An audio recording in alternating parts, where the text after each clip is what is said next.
So I'm uploading 2 chapters of this story in a row. What a treat.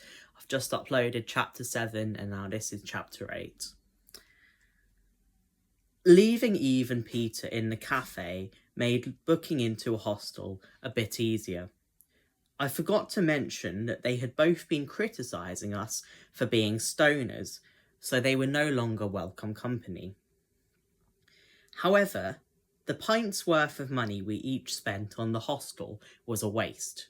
Despite all the vomiting and diarrhoea of the dodgy rice, our systems were still not clear. Pump out the stomach. In the Range Rover, we had a very relaxed trip to hospital, but the procedure sucked. It was weedless. At least we were already stoned. But we did intensely have the munchies, so it was a very pleasant surprise to see Peter and Eve turn up with a load of what Terry would point out was dead pig wrapped in pastry, but most would simply label as sausage rolls and pork pies. The manager had given them to them because they would otherwise have been binned. Interestingly, they weren't eating any, claiming they'd had tons when they were there. Of course, they hadn't voluntarily visited us at the hospital. They needed to go themselves. Us fools had another bout of food poisoning as soon as they had recovered from the rice. After we betrayed them unexpectedly, we should have expected to be betrayed back. It must have been while we were having our stomachs pumped for the second time that they took the car that we stole first. Simon, Ben and I had a vote on whether we should find our way back to the hostel to get our wasted £15 refunded once we were discharged. Since I was the only one who thought it wasn't worth it, we agreed we would. But for the time being, apart from the judgmental presence of Peter and Eve, we were enjoying our time in the hospital. Sexy staff selected new outfits for us every hour and helped us into them. Before starting to do so, they had inserted a cannula into a hand of each of us and were constantly supplying us with intravenous antiemetics. This meant we could eat crumpets galore. Of course, we sprinkled each one with cocaine. I even got Ben and Simon moved to a private room so they could watch the football.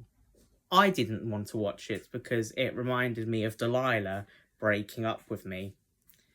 But upon each undressing section mentioned, I managed to think of a different Plain White Tea tune. That was until Delilah called me. "Del," I answered hopefully. "Hi, Stoner." I thought she was calling me to be endearing. "I'm calling you because I never thanked you for that serenade. It was really considerate of you to do it over Snapchat." "You are most welcome, Del. Why's that, though?" "So I wouldn't have to be in your presence, you prick." "Ah, you cheeky rascal, I know you love me really," I replied. It seemed that Terry's autism still remained in me, because I thought Delilah was being sarcastic, but she actually meant every word she said. The thing is, I personally don't change my tone of voice when I'm joking, and I forgot in this moment with Delilah that she would. "Do you think I'm fucking joking, Tyler? I haven't forgotten that comment you made about prioritising football over me, and I still want my money back for that picture.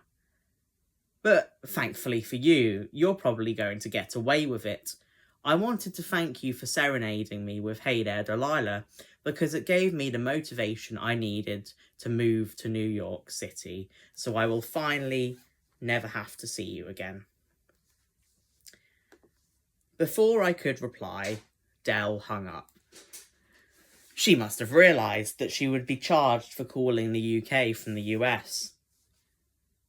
Then something I didn't realise was probably... Oh, then something I didn't realise was possible occurred. My breathing got faster, and liquid emerged from somewhere other than my todger.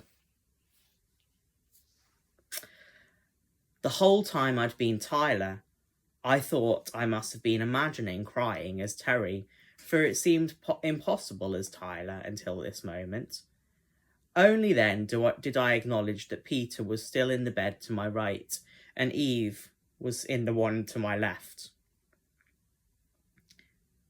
I thought you two were supposed to be discharged this morning, I questioned. We would have thought you'd leave straight away, Eve exclaimed. Yeah, how are you coping without your weed? Peter wanted to know. I've been listening to music to distract myself, I started off my explanation with. I was also having cocaine on crumpets. Well, that was until Simon and Ben took the cocaine with them when they went into their private room. Oh, sorry, that was meant to be done slowly. Start again.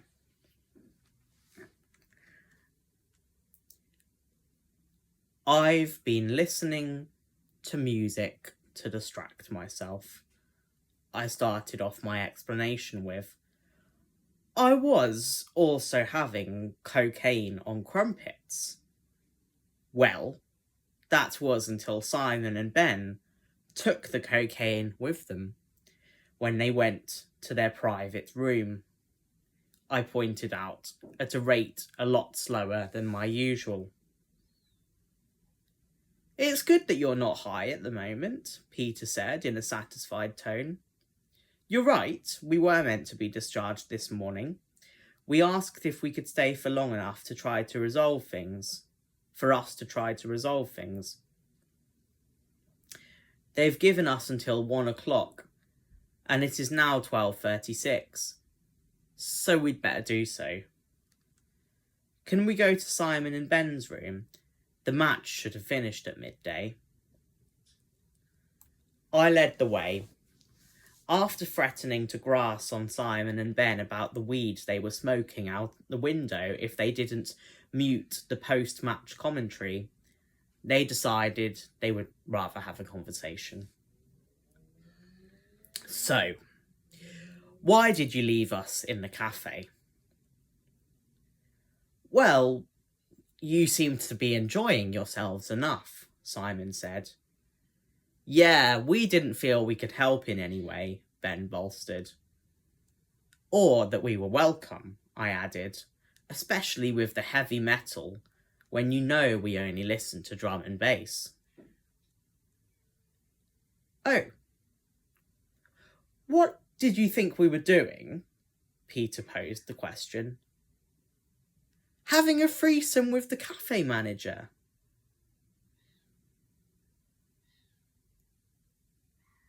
Being undressed didn't mean we were going to have sex, Peter asserted. Just had to correct that. The cafe contained art supplies. Yeah, we were going to get each of the three of you to pick a body to draw. It's meant to be Eve speaking. Eve confirmed. Eve clarified even. Just then, our antiemetics wore off, and Peter and Eve were covered in mushy crumpet mixed with spit. Shit, Simon said. That wasn't in response to the talk of life drawing. Excellent, Eve affirmed. We need to get these gunky rags off. Don't you think giving us those gunky sausage rolls and pork pies so we'd get extra food poisoning was extreme? What? Eve exclaimed.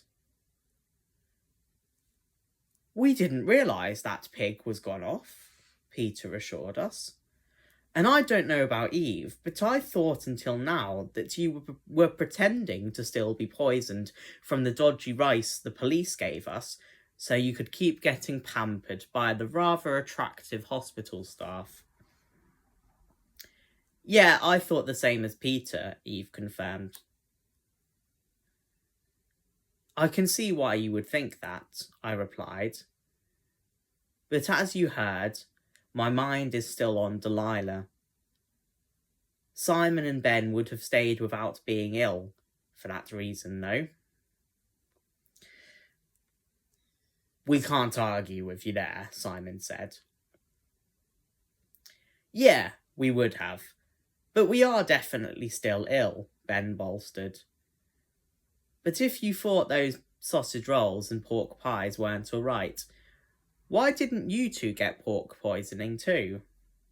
You said you ate loads at the cafe. Ah, that was a lie, Peter admitted.